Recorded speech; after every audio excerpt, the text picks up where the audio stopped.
অধিকার পাবে বাংলায় সমান সমান।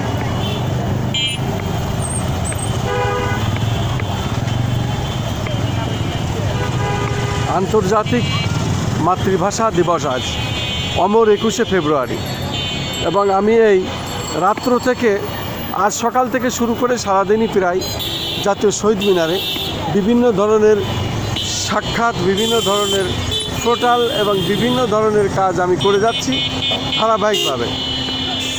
এই জাতীয় শহীদ মিনারে অনেক রকম মানুষ আসেন, বিশেষ করে পেশাজীবী, শ্রমজীবী, বিভিন্ন বয়সের মানুষেরা, যারা আন্তর্জাতিক মাতৃভাষাকে শ্রদ্ধা করেন, স্মরণ করেন, এবং যাদের রক্তের বিনিময়ে আমরা এই মাতৃভাষা পেয়েছিলাম।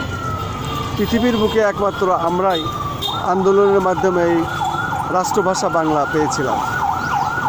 আপনি আপনার নাম পরিচয় দিয়ে বলুন, আপনার নাম পরিচয় দিয়ে বলুন।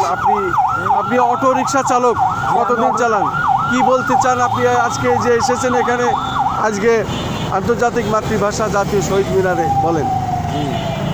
আমি সর্বপ্রথম শ্রদ্ধা জানাই সকল ভাষার শহীদদেরকে। আমার ভাই রফিক, শফিক, সালাম, বরকত দিয়েছে প্রাণ রক্ষা করতে বাংলা ভাষার মান। ভাষাদের জাতির জন্য যারা জীবন উৎসর্গ করে তারাই জাতির অমর সন্তান। রফিক, শফিক, সালাম, বরকত প্রাণ দিয়ে সবসময় করে যায় আশা, বাঙালি জাতির কাছ থেকে পাবে ভক্তি, শ্রদ্ধা, সম্মান, ভালোবাসা। বাংলা ভাষা মানিক তুমি, বুকে মুখের ধন, মায়ের মতো ভালোবাসি, দেশ আমার আপন। বাংলা ভাষা রক্তে রাঙানো আমার দেশের মাটি, এই দেশকে ভুলিতে পারি, আমি কি ভুলিতে পারি? আমার ভাইয়ের রক্ত রাঙালো 21শে ফেব্রুয়ারি, আমি কি ভুলিতে পারি?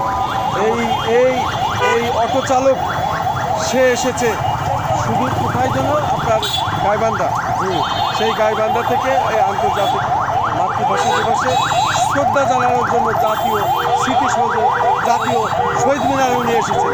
এই জাতীয় শহীদ মিনারে এসে উনি কিছু কথা আমাকে বললেন এবং সেটা আমি ধারণ করলাম।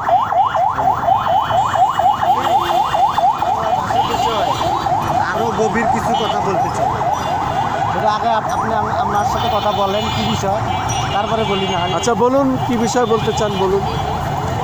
আমরা এই বাংলা ভাষাকে যখন অনুসরণ করি তখন আমাদের সর্বশ্রেষ্ঠ মহাপুরুষ, আমাদের দিন দুঃখিনী, দিন দরদি, দিনের নবীর সঠিক শিক্ষা দেখতে পাই।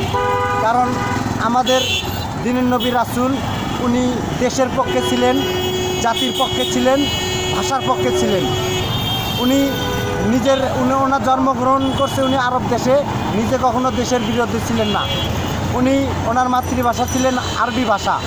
উনি আরবি ভাষা দিয়ে সকল জাতিকে উনি ধর্মকর্ম সকল কিছু মানাইছেন, উনি নিজেও মানছেন, এবং সকল জাতির মুক্তির কারণে উনি মিরাজে যায় আদমদার সন্তানের জন্য শিক্ষা নিয়ে আসেন।